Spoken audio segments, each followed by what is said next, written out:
let's go ahead and get started. Welcome to our MP-2 demo day. Let's see how long it takes, and if we have time, we can continue on lecture 4 afterwards. I saw some great progress, a lot of activity, and reviewing the slides, saw some great things here as well. Just in terms of our lab schedule, this got pushed back a couple days, which is fine. I think the end result is much better than if we hadn't pushed it back a couple of days. Feel free to take a couple of days off the lab, catch up on other things and work on other things. The MP3 pre-lab is worth doing and worth reviewing and reading through that MP3 PDF if nothing else. But we'll keep the original kind of planned schedule. So MP3 will just start on Wednesday. You're not behind on MP3 because we pushed this at all. So we'll kind of move everything an equivalent amount of days forward. And we'll see how things look effectively 2 weeks from today for what would be then an MP3 demo day. It's got a different set of challenges in MP3. I think also fun things. It may feel more computer architecture-y for you than like advanced digital design like this one was.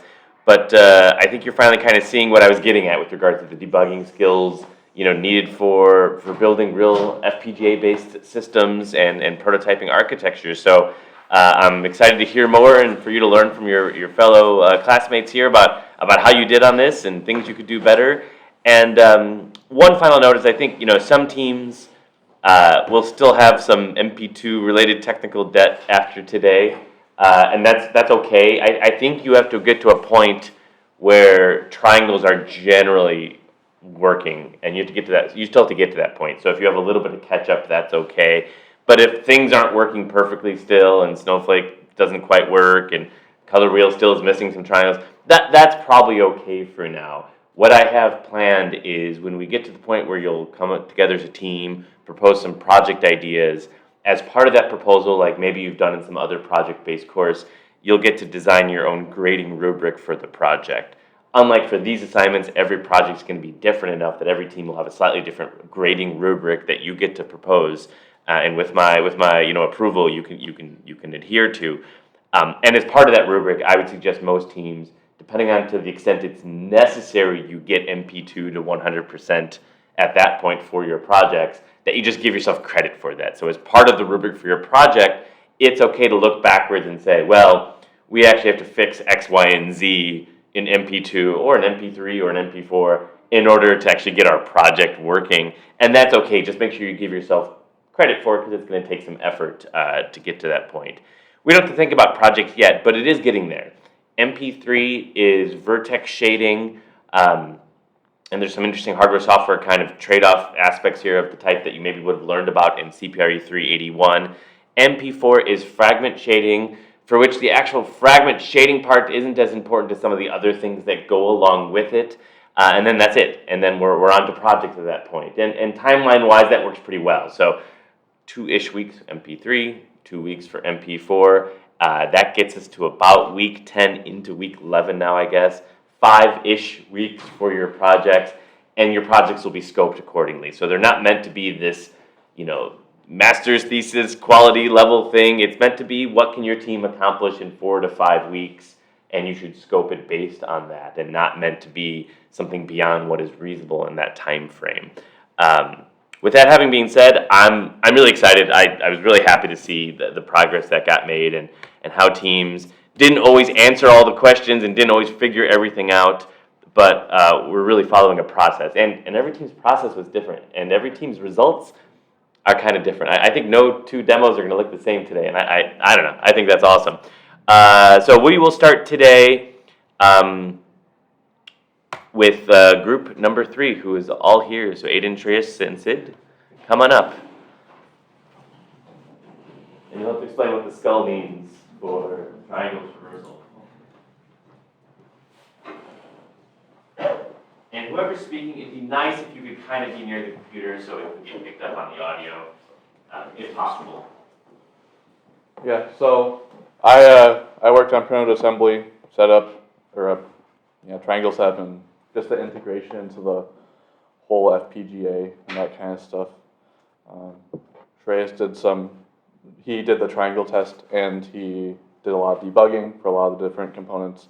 And Sid worked on arguably the hardest component, the triangle traversal, which we got to like 99% functional. It was not 100% there.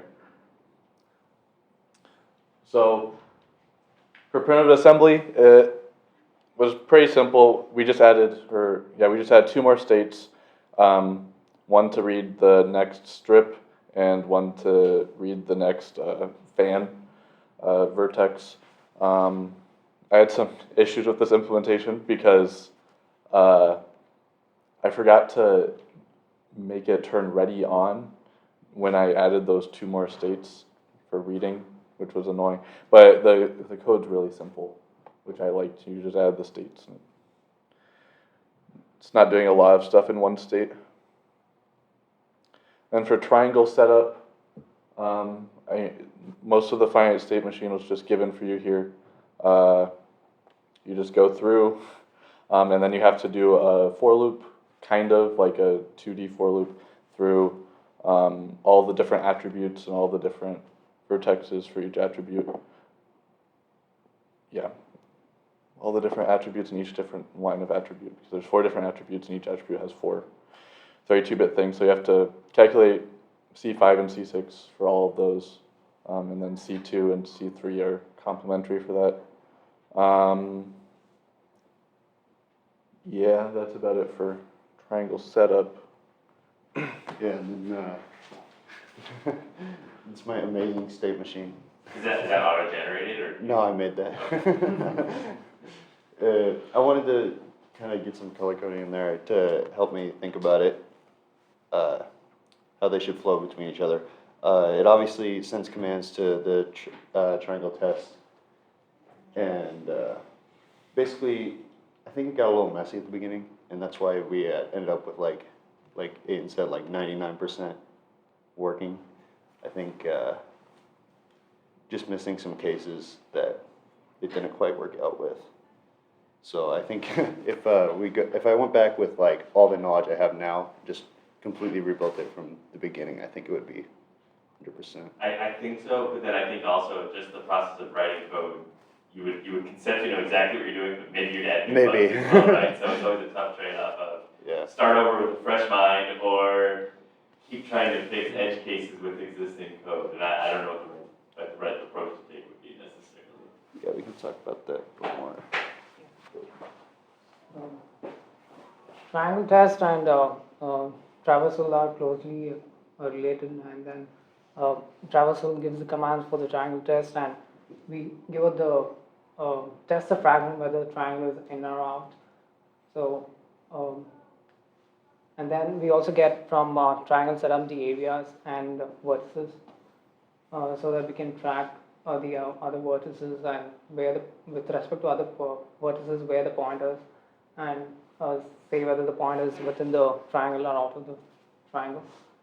And it was kind of a tight closed loop between the traversal and test, and without really understanding the concept, initially it was hard because it would be like a blame game. So whether we don't know whether the traversal is giving the wrong input or the test is giving the wrong input. So that was kind of initial issue. So later on we figured it out, and then we went on with the test was complete, and then we had some issues with the traversal. Yeah.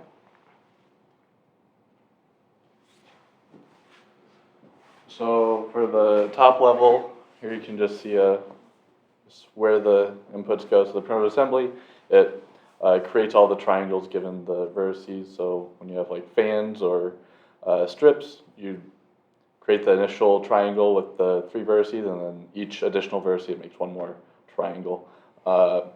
And then that gives information to the triangle setup, which calculates all of your constants that you need. And then triangle setup gives some of the constants to the test, which is like the C values, and then it gives the reordered triangle into the triangle traversal, since you need the first vertex to be the top of the triangle, and you also need the bounding box and stuff.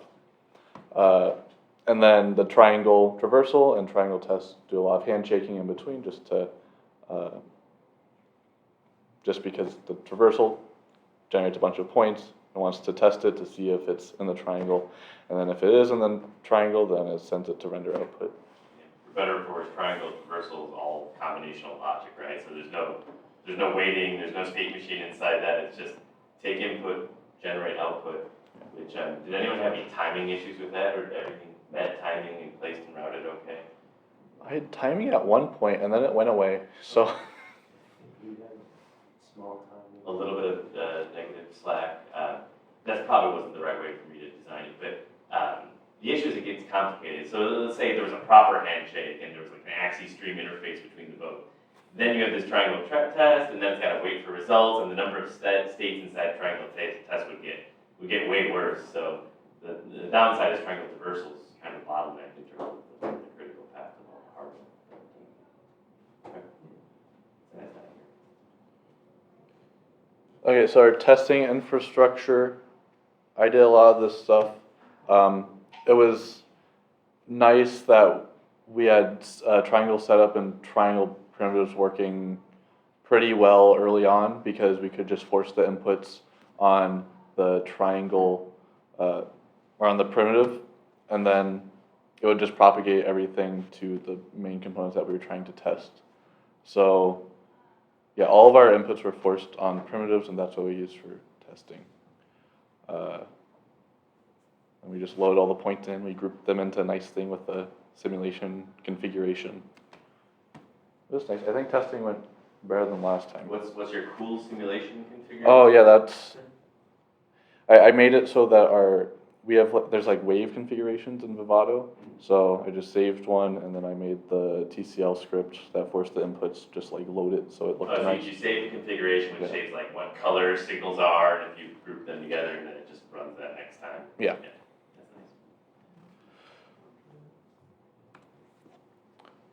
nice. Okay, so we had a lot of buffer issues, and they were hard to find because there are multiple things we needed to change. I think swap buffer was the issue from like last lab. Like in MP-1, my swap buffer wasn't working correctly, I don't think. But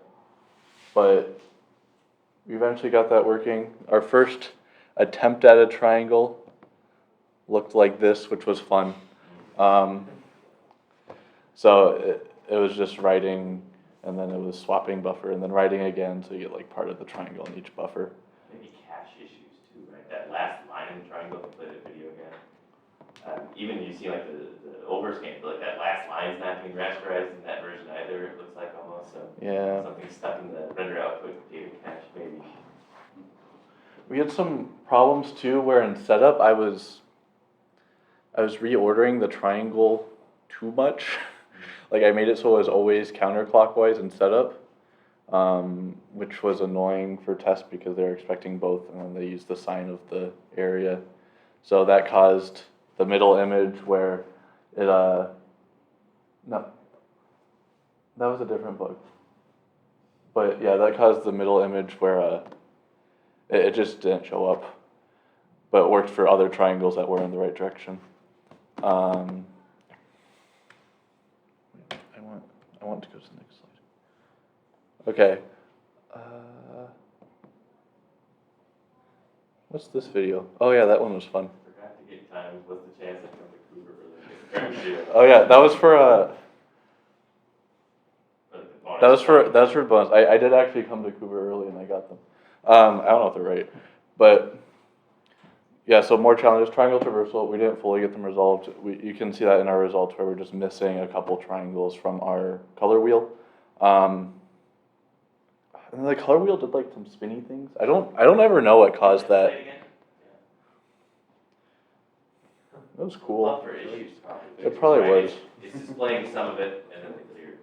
I don't know what caused the big spaces in between, but I know that at that time our triangle strip and triangle fan weren't working because I wasn't reading from the vertex in when I was doing those. So it was something. Maybe it was just like, I don't know. Yeah, that could be primitive assembly. It's missing a lot of the triangles, right? And it's like a consistent number of them, so that's like. Okay. So here's our color wheel, I think it looks pretty good. We're missing just like 3 triangles. It's so arbitrary though, isn't it? No, it's more than 3. I see It's like 5. it's like 4. I see 4. Okay, and then the little circle, there's a little white circle where it's pointing to. Yeah, there is. I think it is there. What? It was there at some point. Is it? Can you see again? Your pause. Oh, there it is. Oh, there it is. Okay, I couldn't see it. Okay. What does anyone else think? I have no idea. So 4 triangles missing. You can clearly rasterize that shape of triangle, right? Because they're very similar to the ones next to The it. quality of the video, I probably could have just photoshopped it, to be honest. Well, that's it looked fine. Okay. No, but what does anyone else think? What could that be? Everything's working. Is it the same for triangles? Yeah, it's triangle traversal. There's just some edge cases. I'm like 99% sure it is. The one next to it. I mean, there should be very similar edge cases for the triangle next to it that's working as well. And then you can kind of see what kinds of triangles aren't working Okay. here. If we go like halfway. Is this sped up or is this your No, that's real time. performance looks decent? But yeah, it's like those triangles, the really thin ones that are right triangles. Okay. So that's probably fixable. You know, maybe not today. If you can modify the red triangle, so it's just a single triangle, right? And that's close enough to one of those cases. Yeah. And you just hook that up in your simulation. I modified that program so it printed out all the coordinates of it. So that you was, had an invisible one. You could Yeah, feed we- that into a test case. we had another color wheel which was missing like significantly more triangles than that one. And then we did a bug fix and then it's still missing a couple. It's almost there. And what's this one? Oh, this is yeah, that one. And then that triangle's missing there. Yeah. Well, that comes back when you add another triangle. Wait, because it changes. When you add another shape, the triangle shape Yeah. changes. Okay, that's why it comes back. Okay. So I would say for your team, just to say, I was mentioning whether you need to fix this now, you probably could wait, right? Your traversal and rasterization is more than good enough so you can continue on, and only if you think you need to fix it for some other application later on is it worth fixing, in my opinion. Anything else, or? I think I have one more slide that wait a minute. Okay, no, that's wrong one. Yeah, because I just did efficiency this morning. So I got, is that like 31 million fragments? What I did is is that more than 30? That's 31 million, okay. 31 million fragments. I did this by just calculating the number of pixels that each triangle would be in the program in random triangles and just like accumulated it. So that's how I got the number of fragments. Cycles, I don't know how correct that is so what I did is I added some code in the ran triangles thing that saw how much time it took to like swap buffers. So that includes the driver time. And yeah, it's not going to be super accurate, but it like printed out the time right after it actually appeared on the screen, so it might be okay. So it's 0.39 seconds is how long it took, and then the cycle of the FPGA is, 10 nanoseconds? So you just calculate the number of cycles in the FPGA that would have taken. It's definitely not very accurate. And I don't know what DSP slices are. Multiply, it should report it back out when you do synthesis. Oh, it does? Okay. Somewhere. I don't recall if it does it for each IP core or if it waits until it's got them all done, and then it'll say how many just lookup table-based slices, how many DSP slices. Your multiplier count should be the same as everybody else's. And frankly, your performance actually looked pretty good. I don't know, the drawing of the triangle looked pretty good performance, but I've seen some slower ones. Everyone's resource usage should be I would think would be very similar to each other. You're changing little tweaks in edge cases of finite state machines, so, of the 250,000 slices you could be using, it's going to be off by like 2% from one group to the other, so that seems like a pretty efficient implementation of this, at least so far. Okay. Any questions for group 3? All right, get some rest. Group 4, come on up. Yeah.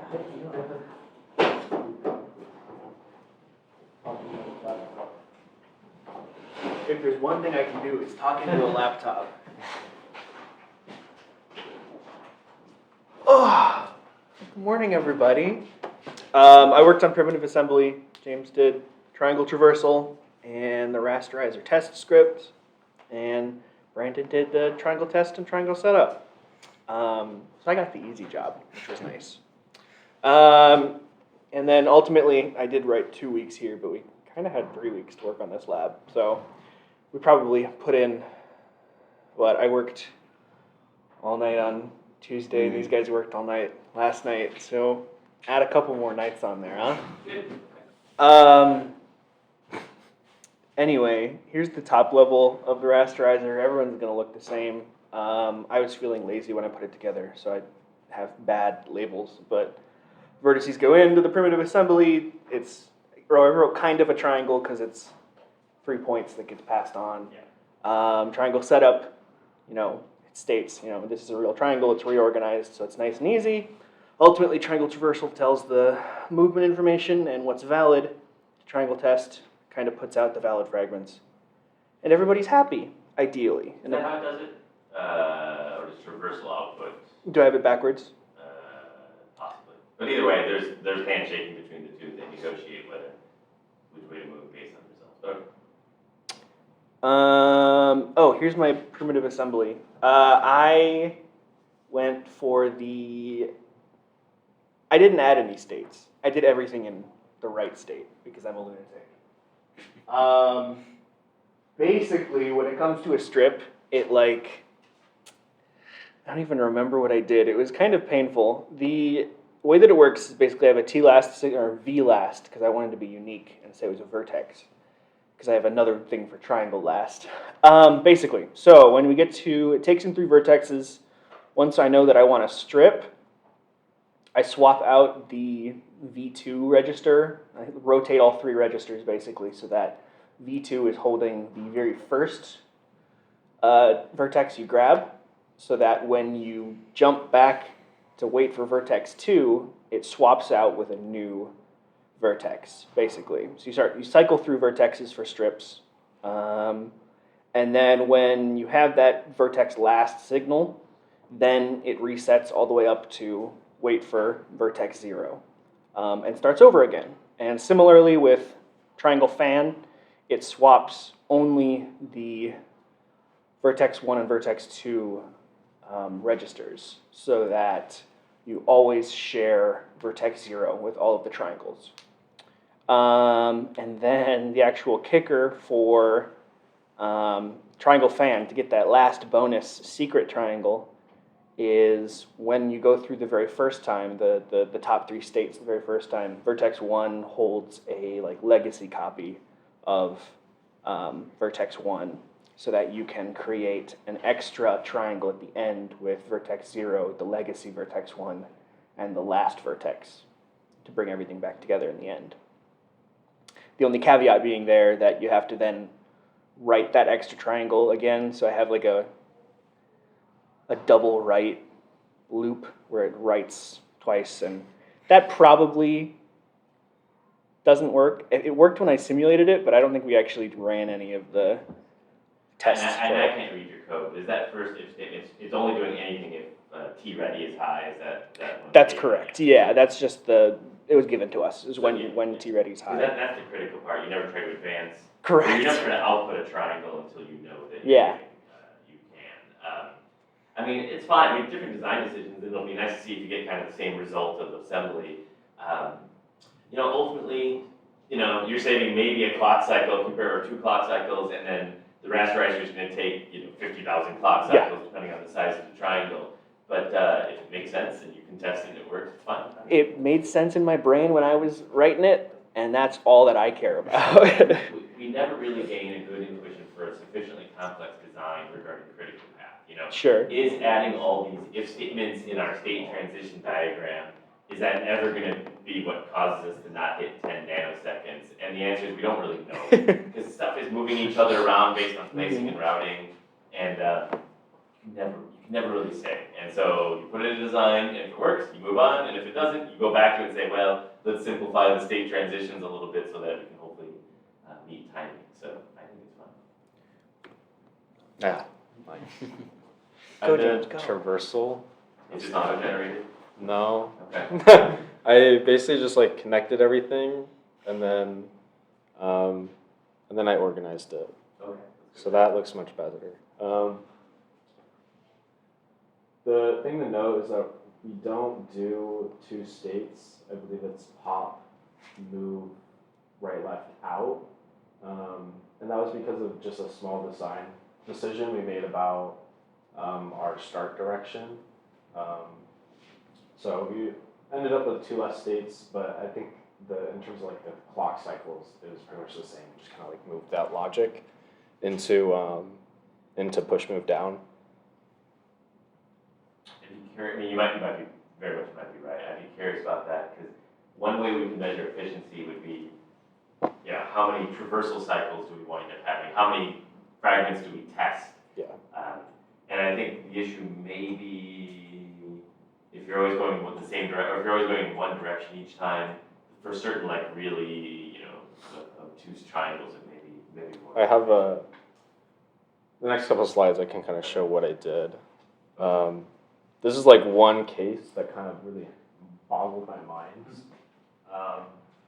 Let's say like we move right first, and then we pop move left, and then we come out of the triangle, and so we want to move down. When we move down, and we're out of the triangle, what we know is that our previous line start direction is right.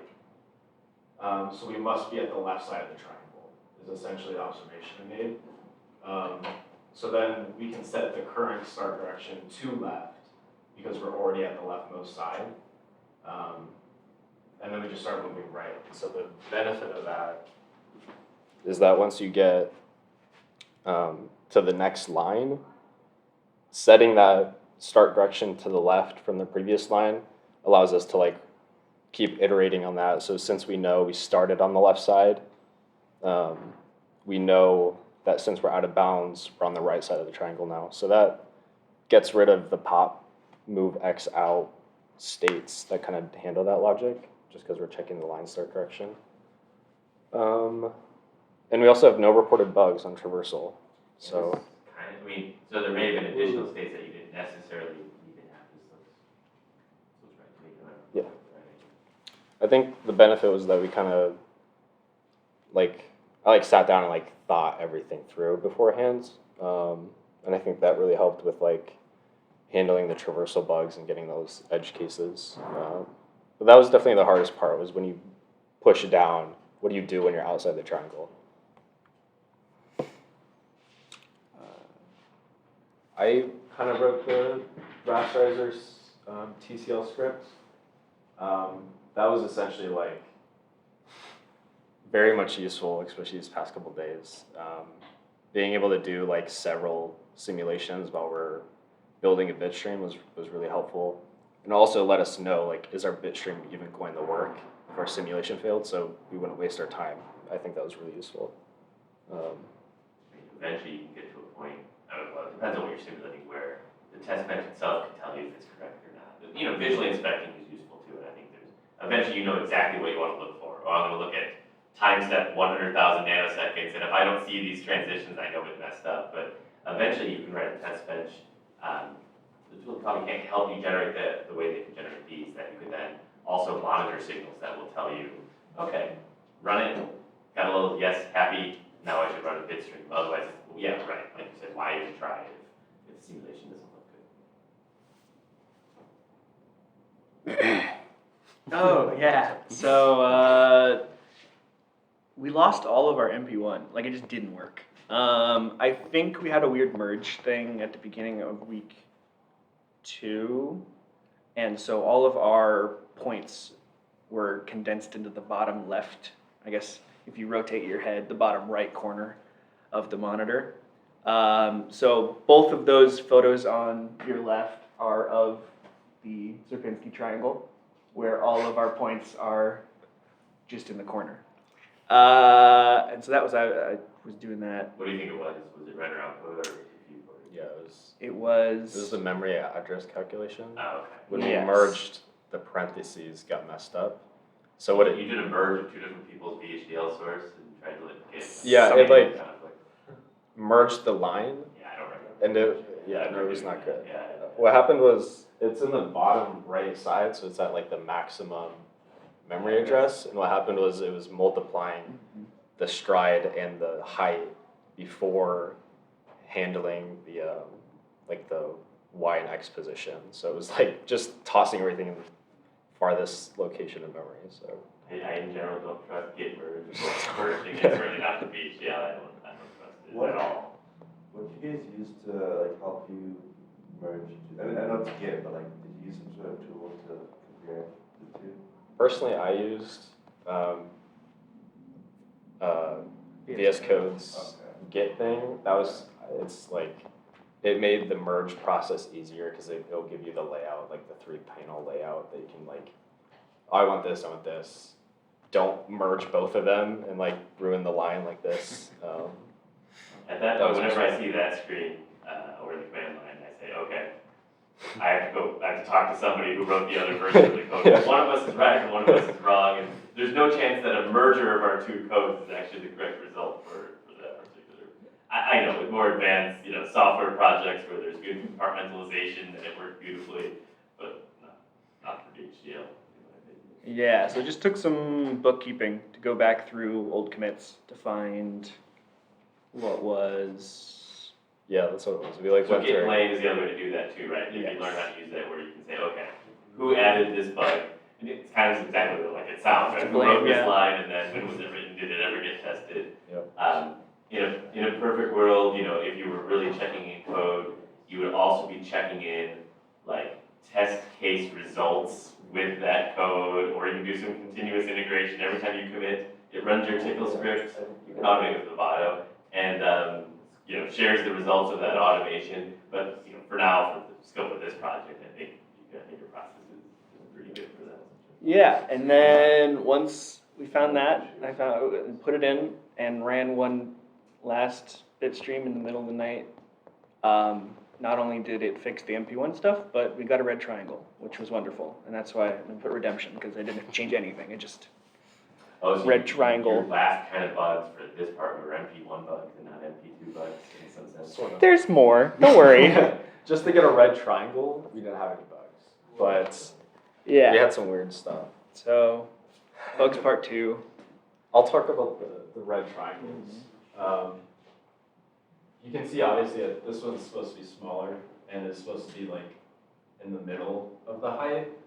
But you can see that it's like they're the same Y value on their bottom's face. And so initially we were like, like something's getting cut off here in the sort of Y equals 0 area in the normalized coordinates. So we kind of bashed our head against that for a minute before we realized that it was literally just cutting off each triangle regardless of where it was in space. So because it looked like it was Y equals 0. Oh, it's a coincidence. Yeah, it's just a that coincidence. The halfway It was point like or the whatever middle point for space. both is at the same spot. Yeah, that was kind of weird. But we eventually realized that our area calculation got off, which resulted in like half the area being rasterized. So that was one issue. But it turned out to be another bug, and the other bug was that our triangle test fragment was not the same as the traversal current position. It got off because, oh gosh, what was it? Do you remember? I think we weren't calculating C3 correctly, so that threw off C6 and that threw Yeah, off there was some everything else. obscure thing where that got off, and we were essentially missing like 10% of the triangle. So we had that area problem, and that it got closer, but it wasn't quite there. So there was like two issues that went along with that. Oh, go back. The This one is also for the same reason. But it looks weirder because it's Yeah, it not looks quite worse, as but it's probably obvious. the same. Yeah, shrub I triangle. fixed that issue too. I don't remember what fixed this. Same thing. Oh, okay. The area is getting messed up. Okay. This one was funny. And this is when our area was getting messed up, I think. Mm-hmm. It's definitely slower than the other team, right? This is Very. triangle paint. I guess it depends on, when you're letting go of the mouse button, right? 'Cause I'm not sure. This was when we had just this regular sleep in our driver, so Oh, that okay, was so just. it's actually Yeah. slowing down. And the, Okay. you can, it's kind of like an illusion because it looks like all the vertices are moving. Like the whole triangle is moving, but it's just the cutting off the bottom half. So it looks like it's kind of, Oh, so it's shifting it all down. yeah. And It's so that- you're moving that right hook on our screen. the rightmost one we're moving, and so it's kind of shifting it. That was very confusing. Yeah.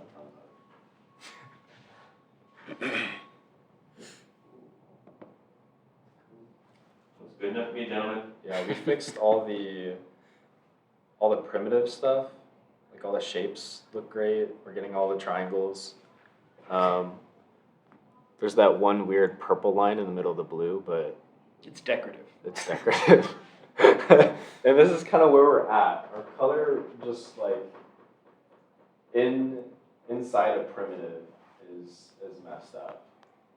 We fixed like the actual primitive calculation at like very late last night. So Did you, so you, if you wanted to, you could probably take another look at it. I would probably just test a single RGB triangle, because that is just one triangle in the middle, and it's, any other teams have any suggestions for that? I mean, it's a C5, C6 issue, I think, but any idea what it might be?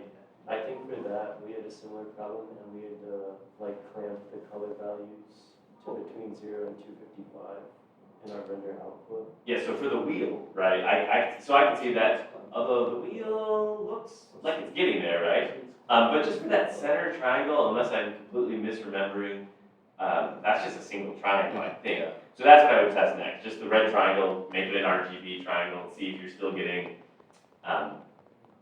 overflow issues with a very boring single triangle there. Yep. I'm guessing that's what it is, although the end result is kind of almost exotic, right? Because I'm trying, just looking at that gradient and seeing it's going from pink to yellow. Pencil and paper might help you figure that out, but I'm guessing RGB triangle, a pattern will emerge, and you'll see that, we're off by 1 bit in such a way that if you're just testing red triangles or the gray triangle you had before, you won't really see if you're doing that attribute part correctly at all, because it's not. It's 0 for those, so it looks correct. It is quote unquote correct. do you want to talk about we looked at the black and white triangle that you can move. Oh yeah, paint, the triangle paint. We moved it around, and we got it to look mostly correctly if we moved one particular pixel past the other two, so like inverting it. But if you did that with the other two, it wouldn't work. It's a very specific configuration, made it look sort of okay, but that one triangle is very much messed up. So that'll be something we have to work on. And that's probably also, there's that reordering of the vertices that's at the very end of setup, and that could possibly be a bug with regards to that. So for MP3, there's just a red triangle again. So in that sense, get the red triangle working and you'll get 100% of MP3. There's also a couple triangle stress tests as well for that one. And I think that'll be tough for every team to get working. But for yours, yeah, get an RGB triangle, a single one would work, and I think this will probably mostly resolve itself as well.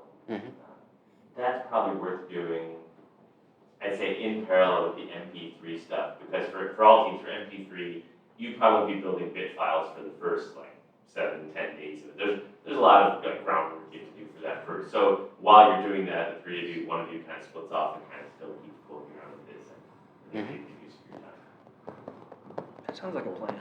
I think so. That's all we have. Awesome. Other sorry for There's one more. one more video. No, That's what you that's it's Yeah. 6 hours. Partial success, I would say. Absolutely partial success. One thing I noticed in the video, when you guys point towards red to blue, it looks like it's correctly pointing the right color. But when you're going towards green and yellow, it looks like, it's you know how it's pointing towards green, it's purple, and then if you go up. Yeah, it's like pointing. to That the- looked, you're right, blue looked okay, didn't it? Yeah. Yeah, and red on orange as well. And I think that's the edge case where we saw the single triangle kind of working. So that's something. Pointing in the wrong direction, or like the triangles in the perfect. And it's just direction. weird that like it's pointing at red and then like blue is showing up. It's just weird. Well, so I have some ideas about that, like, if you even have like a latch somewhere in your design where it's not updating C5, C6 from one triangle to the next or something like that. Trying to reset up is, I would think you'd be resetting everything, but I don't know for certain. That could be part of it. That's why this was kind of the stress test for this assignment. So, Yeah, anyway, I can go get it working. I bet you'll have this working by the next demo day if you want to shove it off. That'd be fine. So, all right, great job, team. Group number 4, come on up. Number one. We're on to number 1. Sorry, we reset. Don't make me do it again, please.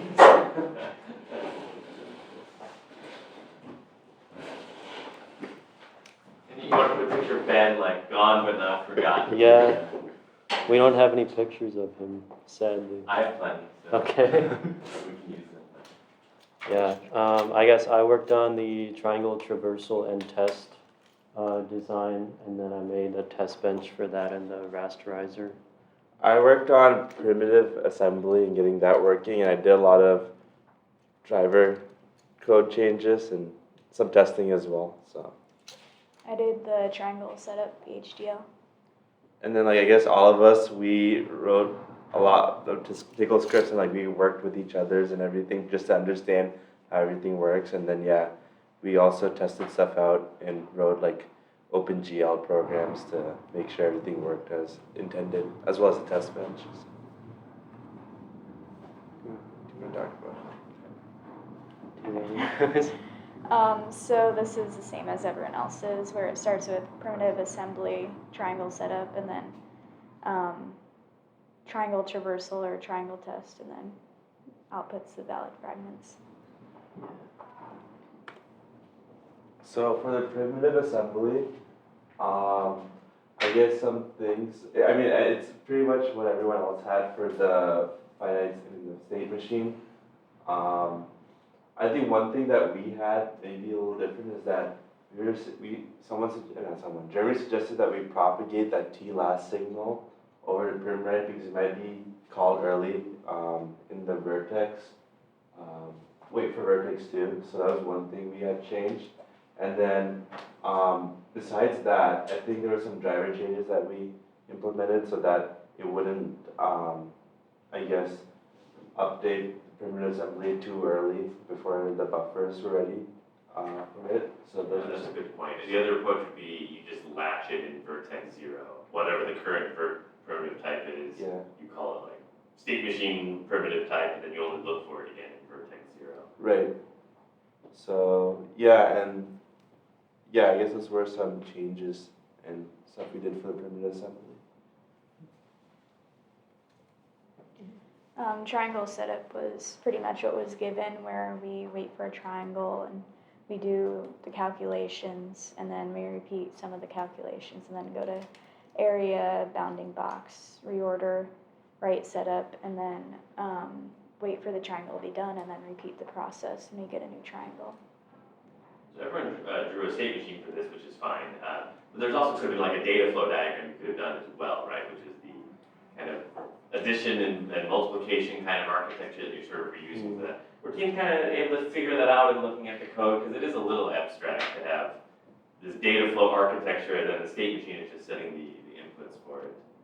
It was interesting. I mean, it's a very common kind of mixed mode VHDL design where you have the computational logic, I think there's an accelerator maybe, and then the state machine is just setting and muxing the inputs to it and controlling the output. So it's closer to a real world kind of accelerator design than a lot of the rest of the stuff, which is really meant for readability more than anything else. Yeah, so I guess I can talk about the traversal and test we worked on kind of with our simulation infrastructure. So that's what I was working on, and I didn't put a state machine in here, I think. It's just in our report, but it's kind of similar to everyone else's where it looks pretty wild. There's just a lot of states, and kind of when I was thinking through it, I had to like isolate different sections in my mind for like if it's moving right, what does it do? And then for actually testing, I kind of made a test bench to work with the test and traversal units together, so I could see since they had that type feedback. So I made a couple test triangles in my notebook and like walked through the traversal, writing out all the values and compared it. And so I was really frustrated for a long time because we were also using like half the area, or I guess the actual triangle area, but we were supposed to double it. And in my notebook, I was getting like the same thing lining up with the test bench, but I could clearly see that the points were like in the triangle and it was telling me it wasn't. So that was annoying. And then we also had a bunch of different tickle scripts just to test out some simulation stuff, and then also like a test bench for the whole rasterizer where we send in a couple triangles. So that actually really helped a lot with testing because we could kind of at least get the simulation to where we thought everything was working before we start doing the bit stream and stuff. So I think it saved us some And time. even as the other team mentioned, having one tickle script for forcing of signals and another one for like the display. So say, I always know I need to go at 100,000 nanoseconds and highlight this region of data. That just can really make it much quicker to kind of get from idea to test to turn around. I just want to say, Andrew, I have a very similar notebook entry, a whole notebook for getting rasterizing to work the first time. And in mine, I reviewed it before MP-2 started, just to make sure I was, remembering all the smaller details. In mine, as I reviewed it, I was slowly like slipping into madness because I had, just this is my own personal, very brief story, I had the regular red triangle working like right away. Everything is perfect, it does exactly what I want it to do. And then every other weird triangle was like, several hours of my life. And I didn't have a team either, and it's exactly that. And you just gotta do it eventually. You just gotta kind of trace it by hand and just sort of figure out why is it leaving, why is it coming back, why does it think the triangle's over, and so it was a slow descent into madness. But I think I emerged on the other side. I hope all the teams have too. So that was interesting. So the testing strats that we had is obviously we use simulation and the test bench to make sure. We use simulation. We use the test bench and tickle script to make sure everything looked like it was working on paper.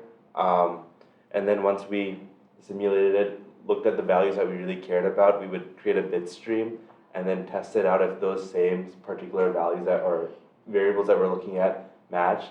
And we kind of went on this process where we would like test like maybe just like C5, C6 values, or if the area was working, and we would go step by step. And so we generated a lot of bitstream files, which maybe wasn't the most efficient, but I think it was easy to just focus on a certain set of variables each time. So most of the testing was done through simulation. Do you want to talk about the ILA?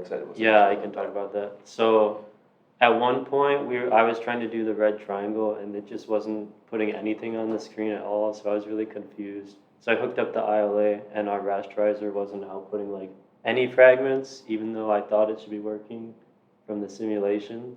And so I started reading through like some of the VHDL, and I realized, I think in our like reorder triangles, we weren't actually setting up most of the outputs. Yeah, So it was getting like a 0, 0, 0 triangle.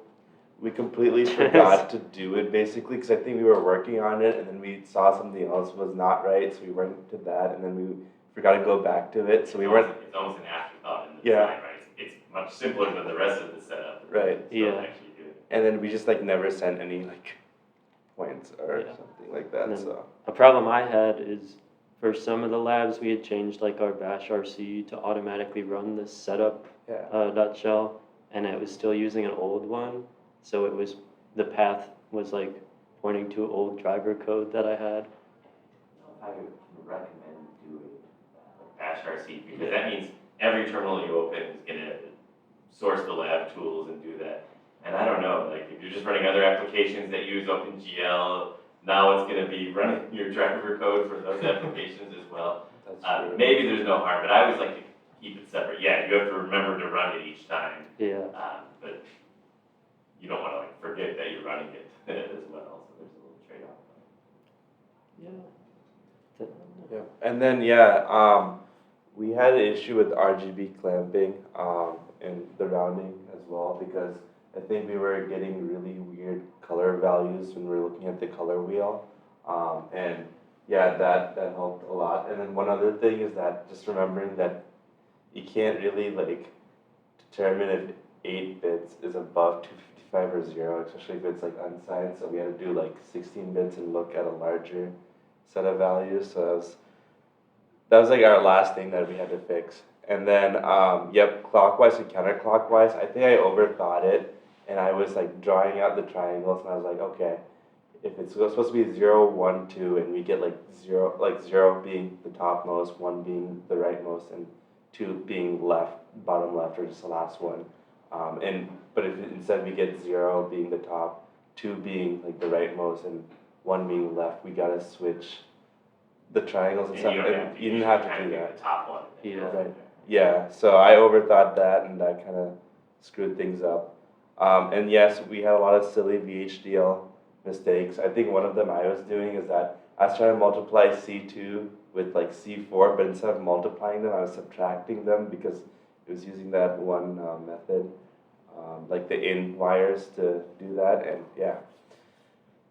So that was very fun to figure that out.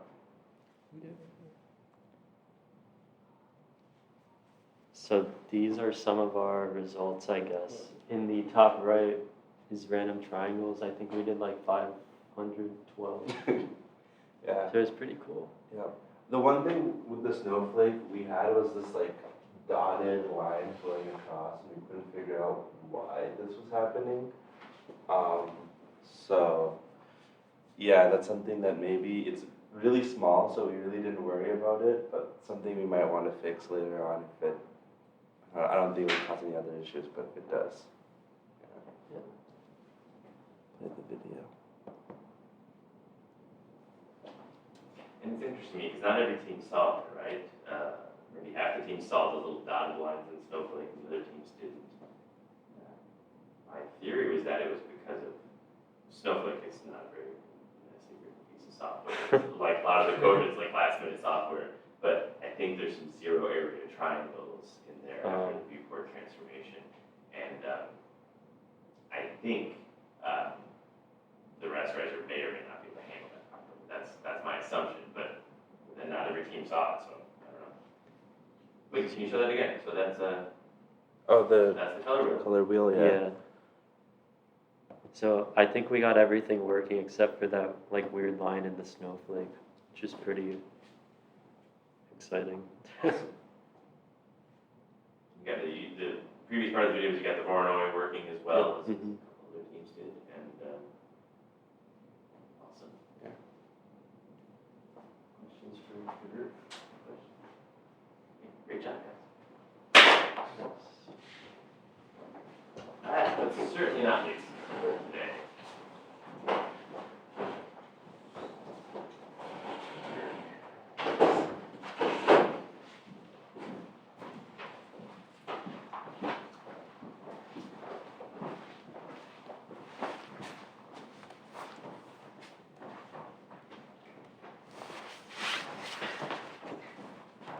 No?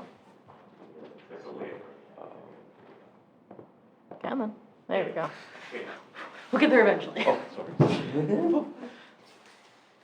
One second. So now after Sophie Day, we're just kind of excited around one desktop, just kind of like walk through it together and kind of just talk through it to understand it. And Lashan did some of the more like documentation stuff, just getting that organized and all that stuff. Signed it off the test benching. And then, yeah, the diagram, that's pretty standard. Pivot assembly, text and vertices, outputs a triangle to Django setup. Django setup output stuff to Django traversal, which will do the pattern to Django test, which will send back the test result and output figments.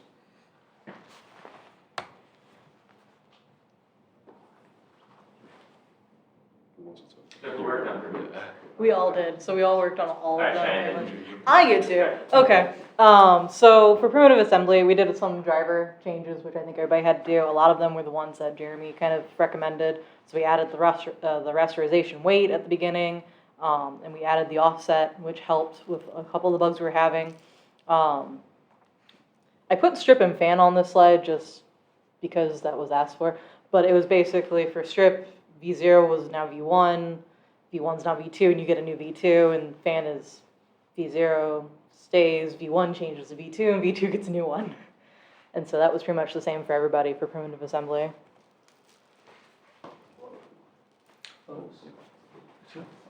Test benches. It's all Psy. So what I did is, so these three guys started working on this, and I was coming from like behind them, like testing each and every code which they wrote. So I wrote test benches for the first two modules, and You made them in VHDL, or were they using the same tickle script? no, I was using Visual. Actually, I don't know how to write in tickle script because Liz and everyone were talking about tickle script, and I was the only one who.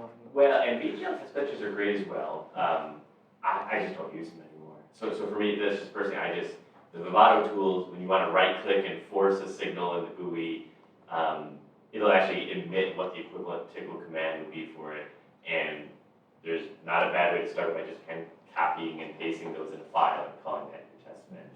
There's advantages to VHDL test benches as well. They're just, After seeing everyone with working on that, I felt that okay, that's an easy way of developing a test bench. Maybe I should try in the next MP3 working on tickle. Yeah, I mean, there's some advantages of doing VHDL test bench, but I just don't think, for the kind of thing that we're testing where one triangle is sufficient to test a lot of things, right, or change, then the tickle strip is probably a little bit easier. So the major issue we faced was while testing with triangle setup. So initially I focused on just those signals where the design part was not given, which we won't develop. So boundary box as well as triangle change of suppose choosing the topmost vertex as our main vertex. And so then later I got to know even C5, C6 are not working, and then area. So area, Joe looked into it, and then C5, C6, I worked on that and I fixed it. So yes, that's It's a very nice looking bug, that one example here. What did you decide? What was this one? So this bug Joe will take care of. So the triangle traversal along with the triangle test, most of the fixes were done by Joe itself. So this one's, the traversal and test is obviously okay for this triangle. Yeah. As far as I can tell. This was the triangle setup. It was the C4 was getting calculated correct, but we were using the wrong bits from it. Oh, so it's off by a factor of 2, basically. Yes, right? yeah. It's just, I guess it's fortunate that it looked so nice, right? It's kind of just, Yeah. it's kind of repeating, basically, because it's off by a factor of 2 each step along the way. I think you got a little lucky maybe with that bug, right? Like it could have looked like arbitrary things over black or whatever. It also looks intentional.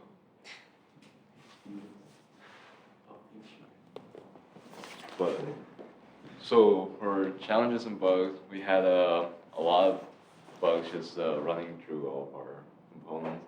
I think Joe was talking about it. We had C5 and C6 calculated wrong in triangle setup, and then the area was calculated wrong too. It was off by 1 bit, and then in triangle test, when I wrote that, I used the stack values instead of the register value for push move down, so that caused a bunch more error.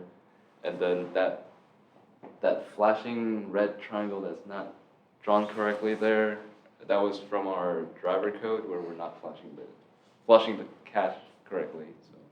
So I guess even when you stop the program, you can still kind of look at the result, static result, and kind of figure out what's going on there. That's fun. It's an interesting traversal bug because it still kind of worked, If you never fixed it, you'd still be okay, right? It still looks decent enough, but it's starting at the wrong location inside the triangle when you go down a level. And I can see, it just gets messed up in terms of what there is in the triangle and all that. So, We also had a bit of a trouble understanding the location of the triangle, especially where 0, was. So, I hope that as a class, we haven't really covered it properly. We can kind of get by with what we know about -1 to 1 range, but that's coming next week. We're going to actually hopefully properly cover what it means to kind of have a different set of coordinates and how to view a scene. And that's what MP3 is, I'll say kind of sort of about, because we are doing viewing transformations in MP3, but you probably don't need to know them that well to do MP3, but we still need to understand them to understand the whole graphics pipeline pretty well. So that's coming. Hopefully it'll make more sense after we're done. Oh, okay. There we go. More bugs and more results here. So this one on the left with like the stripes, that was the triangle test with the using stacks of the register. So it all started in the middle and just with one direction. And then yeah, talk about the quad triangle one, and then with the color wheel, that was some of the bugs that Jeremy told us about with the stupid fan. The color clamping? No, with the travel change that he had. Oh, the traverse. No. So the color wheel looks kind of, so that partially that's the color clamping, which it's debatable whether that's a software bug or hardware issue, and whether you should fix it in software or fix it in the driver or fix it in hardware.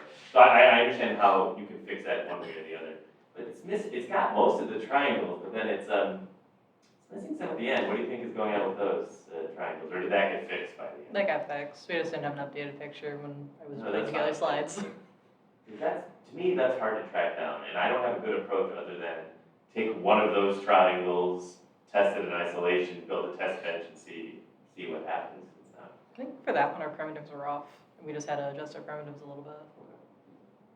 But yeah, we got it working. Once we put the code Jeremy said, we got the middle triangle, and it was able to do the color changing. But it had green be black for some of it and purple be black. I think fixed that. No. No. In progress. Apparently not. But a majority works. Any other, this is your last slide? Yeah. Because you guys were supposed to do it. Pick up the slides. But that's fine, it looks good. And again, I think for most of these, getting the basic triangles to work is sufficient. Again, and let me just say it one more time, for MP3, one triangle with the other things we're adding is enough work for MP3. We don't have to try to get all of it. But then there is a really large stress test application for MP3, and I think that's kind of a fun stretch goal for people to give that one a try. But as always, get the red triangle working, get the simple thing working first, and then if you have energy, if you have interest, try to kind of stretch and see what previous bugs you may have to fix to kind of get the next kind of level of, now we're going to be able to do some 3D applications, and they're not going to look quite right yet, but they're getting closer to looking correct with 3D, with what we have for MP3. And I think it'll be fun as well. It's I think taking a course that's listed as having it being an architecture course, MP3 will feel like a good experience. At least that's my hope. So, hey, anyway, congratulations, team, good work. Sit down, and we don't have to cover any more of Learning Module 4. We're kind of out of time here today anyway. That was really fun, and I actually really like that everyone has slightly different results. Because first off, it's okay, right? The code is diverging a little bit. But it's also kind of a funny thing, because I would think if you were to compare, do a git merge or something of the different projects, it's probably 98% the same between the different projects. It has to be, right? To work with the setup, to do the traversal using the state machine. Primitive assemblies would be very similar, but the results still look a little bit different from one to the other. And definitely feel free, it's not a competition in that sense, definitely feel free in a downtime in the lab, just discussing, hey, I think I have a fix for what your bug is, or we had this bug and here's what kind of sort of worked for ours. That's certainly fine at this stage, just so everyone feels pretty good about the rasterizer. But this is sufficient, really. If you have this working, you're fine for MP3 in terms of your rasterizer, and that's all that one is going to stress test for you for the most part. Let's leave things here for today. This was awesome. It was really cool to see. Everyone looks a little tired today, which I'm also okay with. But for this class, you can take a couple days off. I think we got pushed. We don't have another lab until next Wednesday. don't wait till Tuesday maybe, but maybe Monday comes around or Sunday, whatever you want to do. Take a look at the MP3 document as a team. The pre-lab is very doable, but it does take a little bit of time, like the MP-2 one also took a little bit of time. So yeah, sure. Are we pushing back all the MPs? Yeah, I think we'll have to. So I definitely always want you to have 2 lab sessions for each MP. One's just not, as you probably saw earlier, one wasn't enough. I'd like us to avoid having to have, we can't do 3 lab sessions for each one, but let's assume as of today, the MP3 demo day will be 2 weeks from today. So it'll be on 2 weeks from Thursday, which would possibly be, today is March 2nd. So it's gonna be Tuesday after break, which is fine. So I don't expect you to work on things in break necessarily either. So that's when it'll have to be. So we won't meet during spring break unless everyone really wants to. I have no plans, so I have no problem doing that. Otherwise, have a good weekend. I'll see everyone on Tuesday.